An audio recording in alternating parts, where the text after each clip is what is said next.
શહેરની શ્રવણ ટોકીઝ નજીક અચાનક જૂનવાણી મકાન ધરાશય થતા મહિલાના ઘરના 5 સભ્યો ફસાયા હતા. મનપાની ફાયર વિભાગની ટીમે ભારે જહેમત બાદ ફસાયેલા લોકોને સુરક્ષિત બહાર કાઢતા રાહતનો શ્વાસ લીધો હતો. સુરત શહેરમાં શ્રવણ ટોકીઝ રોડ પર આવેલ એક જૂના મકાનનો પહેલો માળનો પેસેજ અચાનક ધરાશય થયો હતો. આ ઘટનામાં મકાન પહેલા માળે મહિલાઓ સહિત 5 વ્યક્તિઓ ફસાયા હતા. સુંદરગઢ મનપાની ફાયર ફાઇટરની ટીમે તાત્કાલિક કાર્યવાહી કરી તમામ ફસાયેલા લોકોને સુરક્ષિત બહાર કાઢવામાં આવ્યા હતા.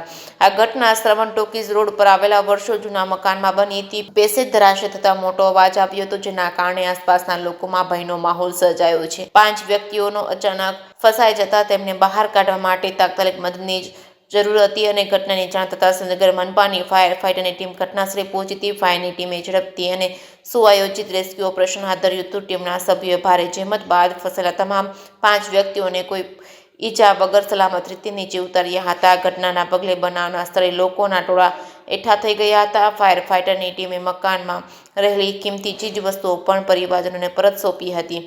જે કે સિંહ ગુજરાતી સાથે મહેશ ઉતરિયા, સુરેન્દ્રનગર.